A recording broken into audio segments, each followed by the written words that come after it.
السلام علیکم، څنګه مینه والو خیر تاسو خیرونه. نن زمونږ ویکند دی نو موږ تلیو مارکیټ ته چې څنګه لاړو ماشوم دی گاډو پسې ونښتو وی مال دا واخلې نو دلته مول دا سپین گاډي راواغستو سره د ریموټ گاډي ودا او دی خو دا نورم پراتو خو دا بس دغه سپین خوښ شو. دا موږ لولو ته تلیو لولو کې بره سیکشن دی دا گاډي هم دلته او دا دلته دا کپړې دي پرسونه وغیرہ ارسه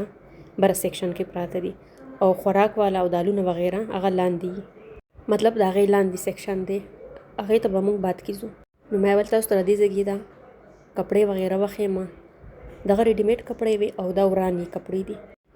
مطلب دا ناویان د پاره چې کمی جوړي هغه کپڑے دي او دا ساړای والا بلاوزونه دي. دلته زیاتره انډین سټاف وروت دي کپڑے دي یا پیزارونه وغیرہ دي مطلب هر یو سیز دي او کپڑے زیاتره دلته انډین پرتی دي. نو دا انډین خلک دا فراکونه ساړیانی وغیرہ ډیر زیات خوخي خو تاسو ته پته نو دا سپیشلی دا غوي د پاره دي. الور مې دلته د سوټ پسین ختی او وینن سباره دی ډیر زیات ټرند دی. کتو چې پرایس مو وکړو نو ډیر زیات ګران وو تقریبا د 24 ریال 900 مطلب 25 ریال باندې وو. پاکستاني به دي 18000 جوړیږي. دلته بیا د ماشومان د پاره سم خولي سوټونه وو د ما خو وړلور نشته غټه ده مې کوړه واغې د پاره مې خامخا دلته نه یو سوټ اغسته یو د خو اغلو هم دا او دغه د سيزونه ډیر نه خوخ نو اغه زیات تر دا ټایپ سيزونه خوخي وای دا سټایلیش دی او پلان اورډینګ مطلب دا ډیر خوخي. دا ساړیان دي دلته د بوتانو ته چولې دي دلته مې د ماشوم د پاره یو د ټراوزر خوخي شوي پر سره یو شورټ هم راچوت کو اوفر پی لګیدل نو خو دونه ګران نو خپل سټاپ مطلب کپړې مخوا او کلرز یې هم خو نو بس یو د ټراوزر او یو شرټ مولا واغستل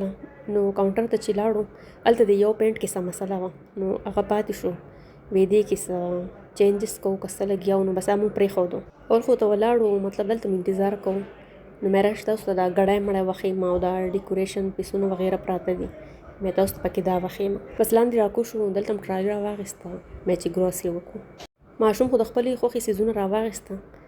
او مې راشه دالونه مالونه را واخلم دلته مې چانه دال را واغستلو دا اومانی کرکدي یعنی هیبس کس مې را واغستو دین زو چای په خومه د دې ډیر زیاته زبردست چای چرته تاسو سره به ما غریسي شیر کوم. نو دا بیا جیم والا سیکشن نو جیم کوم نه راغستو هني مې راغسته خو بیا مې پرې خو د مېزه دی بل مارکیټ کې برا واخلم نو دلته مې بیټ روټ را واغستو نه دنیا پودینم را واغسته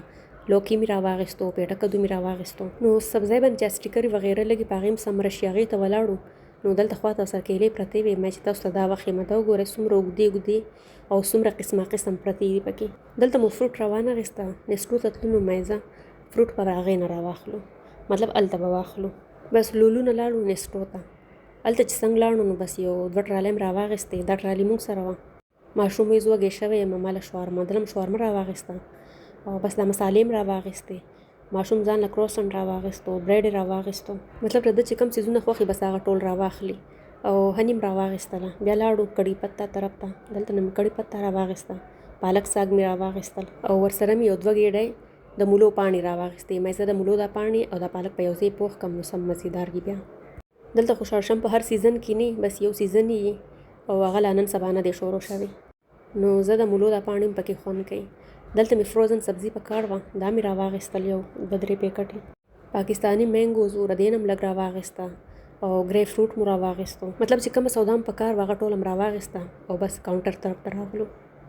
گریپ فروټ مو راغستې دام ډیر مده بعد را واغستلو دا ټول سم خوخي سودام وکړه هم ستړي شوی او هم وګی شوی ماشوم خو ځان موړ کو په مارکیټ کې شورما خوړله مونږ ځان گرین چکن را واغستو او د لور می ویزو بدل ته د دکان والا شورما خورم وې زما دا خوخي مارکیټ والا می نه خوخه نو دلته شورما ولا ته ودرېدو به شورما ځان را واغستې بس بیا واپس شو لاړو کوړه چې کوړه لاړو سم ستړیو سامان رانم نه سنبالې دو بس اول مو روټي خوړله بیا مې سودا سنبال کړ نو سودا کې ما څه اغستې دي دا ویډیو به سره سبا شیر کوم دلته بګر دي ماشوم نه ببلګم رکښه سامان کې لګیا وې زما ببلګم څه شو لګیاو چا پیرر سې لټاوله مې بس خو وګي مخان لزان له ګور مې ته موړی او هم دمای مې کین ورته ځان له ګور چکن سرم دا خوب را واغستو او سرم ګارلیک پیسټ هم را واغستو دې سره دا ګارلیک پیسټ ډیر زیات خون کوي او ماشوم خوراتلو سره بس گاډیم ځان کولا کو چلو مطلب لوبي پکولې مطلب ډبینه راوېستو بس لګیاو ور سره د وړو سکار یغه خو بس خپل سيزونه یو کیلو نه یو بس ورک شغمونه چې راغلو نو مسختن نا وخت او اول مروټي خوړله بیا مونږ وکړو بیا مو ورپسې دا ګریپ فروټ وخوړو. نو بس زموږ د هفتې دغه روټین یا د زیارت په ورځ یا د جمعې په ورځ، او بس چې څه سودا هم لږ هغه راوړو. او که ستاسو زموږ نننی ولاګ خوښ شوي، په دې خبر زموږ چینل هم لایک کړئ، هم یې سبسکرایب کړئ، او هم یې خپل خپلوان سره شیر کړئ چې هغوی ترې هم خوندونه واخلي.